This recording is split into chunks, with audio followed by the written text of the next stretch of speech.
People versus Big Pharma. Ano ba ang Big Pharma? Big pharmaceutical companies po. And ito po, kalaban, in general, 90% of the time, kalaban po ng interest ng at kapakanan ng taong bayan, the people. Ako'y, sa aking sariling buhay, araw-araw po, ako'y nagsisimula sa mga natural methods to keep healthy. The first thing in the morning, of course, is 2 glasses of water, and then meron akong bine-blender na greens, dahon ng saluyot, malunggay, dahon ng sili, kung ano meron akong cucumber, pero sinisigurado akong celery, ayun, hahalo ko yan dyan, kung merong hilaw na papaya, lemon, is 1/4 or 1/2, ihahalo ko, carrots, ano pa bang nandiyan, pinya, sinisiguro ko dahil sa yung mga enzymes po nito, and so on. So yan po with some either guyabano juice with yung katas ng okra na inihiwa ko, binababad sa tubig at araw-araw nire-refill ko at yun din tuwing umagang nilalagay ko doon sa greens na bine-blender ko, and I drink at least a glass of that or 2. And then after that, isang kape, brewed, walang sugar, and then exercise. Treadmill, I also do now yung tinatawag na EWOT, exercise with oxygen therapy. Ito ay parang replacement to the very expensive hyperbaric, para may oxygen augmentation while exercising every morning. Treadmill ako and some weights, and especially for seniors, yung weights po importante, toning and maintaining some pressure on the bones para ma-maintain yung sturdiness, So I don't take pharmaceuticals, hardly. So before breakfast, I take capsules, yung isa, sampalok capsule, and then yung silimarin, and then ano pa ba itong isa? So napakarami pero puro natural. So because I believe if we build our immune system, and we have had discussions with Mayor Jun Simon here before, even in the case of his wife, he is applying natural means. Yung wife niya po may suspected cancer, pero they have been able to maintain the good health with natural. Second time around na, nag-remission mga 10-15 years ago. Okay, so yung Dengvaxia, natuwa ako dahil nga at least lumabas na itong issue na peligroso na mga vaccines. Hindi ko sinasabing lahat na vaccines masama. Pero yung big pharmaceuticals, fake news tayo dito sa mga vaccines, napakadalas, and we will show you instances in the course of this next 20 minutes that we discuss. Pero, so natutuwa na ako dun sa investigasyon sa Dengvaxia. Assuming there is some over-dramatic here, it's still better. Maganda pa rin dahil huhupa naman yan, and we will know the complete truth about this, and it seems to be a very horrible truth, in fact. However, you can expect Big Pharma to take its revenge, and ang unang senyales na gumalaw sa nakita ko kaagad ang Big Pharmaceuticals, ito pong image nitong Peter Wallace ng Inquirer na naman, At nilagay ko kaagad sa Facebook. I first noted the big business hack. Hack meaning yung mga paid writers. Peter Wallace in the Inquirer, plugging for Sanofi's Dengvaxia and justifying the homicidal deal and the deadly vaccine, blah, blah, blah. So itong si Peter Wallace talaga po, matagal na pong kilala po at alam ko at ini-expose ko na isang hack o paid writer, mercenary writer, ng big business. Siya ay suportado sa sinusuportahan niya IPIRA, electricity privatization, all the privatization and so on. Pero binigyan ng special place ng Inquirer sa kanyang mga kolumnista. Diyan po natin makikita ang tunay na intensyon ng Inquirer. But hindi lang po Inquirer, si Peter Wallace malakas ang impluwensya sa lahat ng mga itong unang column ni Peter Wallace. the facts daw. Let's stop the hysteria daw and start with the basic facts that Dengvaxia works and so on, so on. Puro magandang sinasabi. So, expected na yan. 2 or 3 days later, ano bang lumabas? Yung ibang mga doktor daw, mga two former Department of Health secretaries. One of them is Esperanza Cabral. Kaya ako kilala yung si Esperanza Cabral. Siya ay kasama namin with Miriam Santiago noon sa politika. And she is also the doctor, cardiologist of my wife and so on. But over time, I learned more about her. So, hindi lang po sa Pilipinas. Very recently, just a few days ago, sa Estados Unidos, the Center for Disease Control, CDC, sinisante yung director ng CDC. Bakit? Siya ay namimili ng mga shares sa kumpanya ng vaccine maker Merck while heading the CDC, Center for Disease Control and Prevention ng Estados Unidos. So, yan, Estados Unidos na po yan. And the truth is, well, here's one of the impressions of the American public. Let's look at this meme that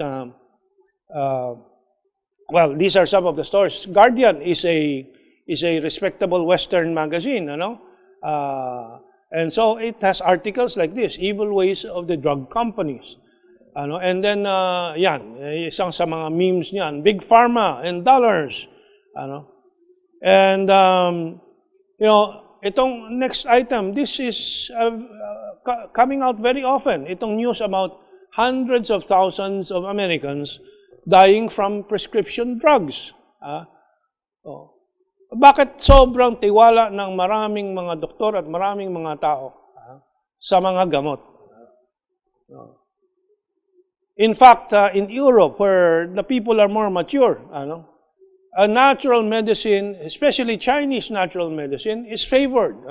Chinese medicine is favored by Germans, and I know this personally, because a family friend who married a German comes home once every 2 years, nagdadala po siya ng mga kapsula, mga na natural at binibigay sa amin. And madalas, doon pa ako humihingi para makapag-order ng hindi ko makuha dito.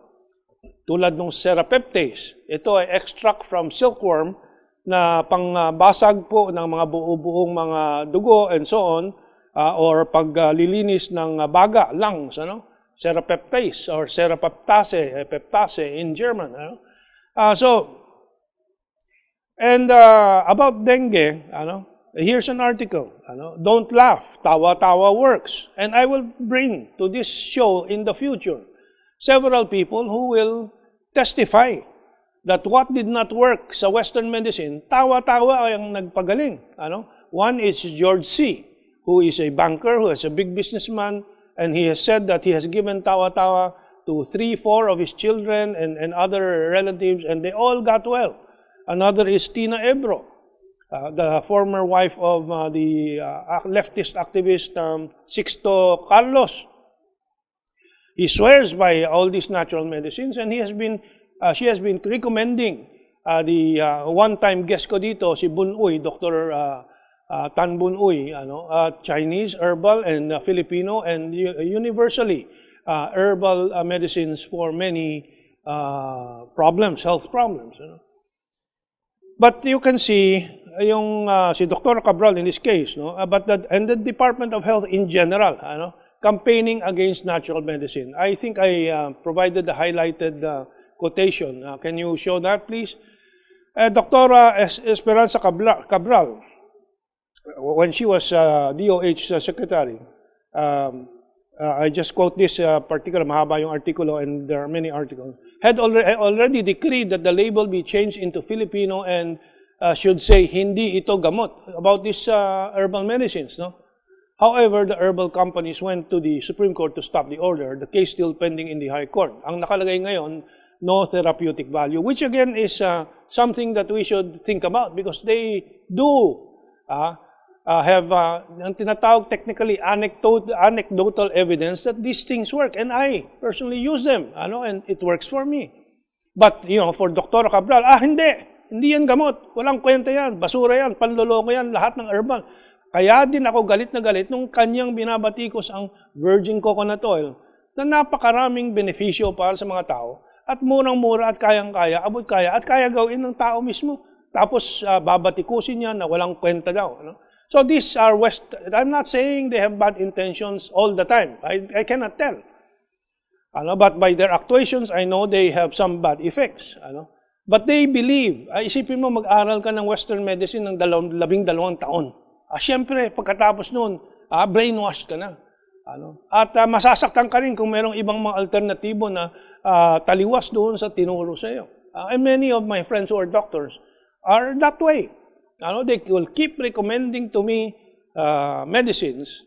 I once in a while go to them to confirm my own diagnosis. Pinag-aaralan ko muna ang mga sakit ko. Ano? Tapos pupunta ko, kasi hindi ko naman mapakinggan ang sariling puso ko, sariling baga ko, and so on. So, kukonsulta ko, bibigyan ako sa dosen ng gamot, ni isa hindi ko kinukuha. Pero hindi ko sinasabi sa kanila, siyempre, masasaktan sila. So I will take my herbal naman, instead of those Western medicines. So, napakarami po, now, hindi lang naman po tayo nagque-question sa Western medicine. Itong isang susunod na article is about the Kennedy and Robert De Niro and maraming mga celebrities sa US na binabatikos po yung mga vaccines na sobra-sobra, na mga vaccines ang nagiging dahilan sa autism ng maraming mga bata dahil iyan aking pinaliwanag sa previous show natin, may mercury, thimerosal, kung anong nakahalo dyan. And so, even itong flu vaccine, yung flu vaccine po, magkano isang shot? 3,000, 5,000. Napakarami pong scientific papers na sinasabi hindi po yan nakakatulong. And in fact, there are more articles saying that maaring makatulong, parang makatulong sa simula, pero sa long term lalong hihina ang immune system. And yan ang isang paniwala ko, yung immune system natin, palakasin natin at magpahawa tayo kung kayang mahawa. At yung immune system, ma-recognize yung virus and in the future, hindi na po tatalab yan. Pero kung ganyang artificial, yung ating immune system ay nawawala ng activity at humihina. But again, all this one must study him or by herself. Sinisimulan na po natin yung pagbubukas ng isip. Isang malaking panloloko, tulad ng Dengvaxia, pero mas malaki pa dahil global po. Kung maalala po ninyo, yung H1N1, yung swine flu, yung Tamiflu daw ang gamot dito. So sa buong mundo, bilyon-bilyon ginastos ng mga gobyerno, ng mga tao, na mali po, yung pala, walang kabisa-bisa, at saka yung swine flu, ay self-limiting. Yung una-una, hindi naman talaga nagkaroon ng pandemic. Pangalawa, ang mga virus po ay gumagaling pagka maayos ang immune system. So, Tamiflu, si Gloria Arroyo bumili din ng 1.2 bilyong halaga po niyang gamot na yan. Na nakalimutan na po at ngayon hinahanap ko sa internet yung Arroyo and Tamiflu o yung H1N1, hindi ko na makita yung mga balita at that time. And hindi lang po yan. Isa sa malaking problema po natin, of course, in this day and age is cancer.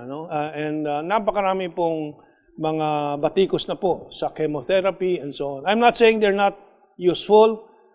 In many cases, they probably help.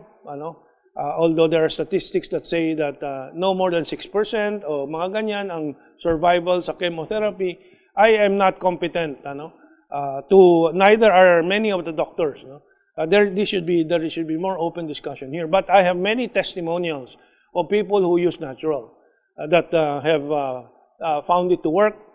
But I have also people who used chemotherapy and who said they would be dead if they didn't use it now. And some people just don't know whether they needed the chemotherapy or not. They're just thankful they have survived. But there are also many testimonies of people who just get well from cancer by taking some of these natural approaches to the issue. There are many images that I have prepared. I don't know if some of them are there. You can read all these on the internet, and I did not want to show the rest anymore because we would have run out of time. But this one, and so there are so many of them. There are so many cancer treatments like Gerson treatment and so on that the establishment pharmaceuticals, establishment health authorities refuse to even accept, and even they make them illegal. But again, we have had Mayor Simon here who has testified to the efficacy of many of these natural approaches. Now that we know Dengvaxia, Sanofi, and all these hacks tulad ni Peter Wallace are campaigning, in fact, nagiging agresibo nga at binabatikos na ngayon si Persida Acosta, who is just investigating, although she's very aggressive in media, and we will wait for the investigations. At wag po tayo masindak dahil may nakakabit na doktor sa unahan ng isang pangalan tulad nitong dalawang Department of Health former secretaries na ginagamit ngayon nitong counter-campaign ng Big Pharma, propaganda. But let us calmly wait for more information. So far, however, it really is damning for Dengvaxia and for those who approved it. And let us continue to study the results that will come out of the different investigations that are ongoing. But what we should learn from this is to be more careful about the promises of Western medicine. May mga balita nga na ayaw na magpasaksak yung iba sa anti-flu shots doon sa mga probinsya. But there are some that are very necessary for children, but very few. Hindi po dapat marami yan. Diphtheria and all these, let us review them, study them ourselves. But ang importante, taking a lot of greens, taking a lot of exercise, sunshine, and so on, the basics. Lagi ko nga sinasabi kay Jun Simon na very religious, kung naniniwala kayo that ask and you shall receive, then everything is there prepared for you, to be able to stay healthy and therefore wealthy. So people versus Big Pharma, we will win this one, but it takes a long time, and it takes a lot of discernment from us. Maging matalino tayo lagi, maging mapanuri, at yan po, sabi nga, katotohanan ang magpapalaya sa bayan. And with that, I hope we have contributed to the enlightenment and discernment of our people and fortified us against the fake news of Big Pharma. Maraming salamat po and have a good weekend.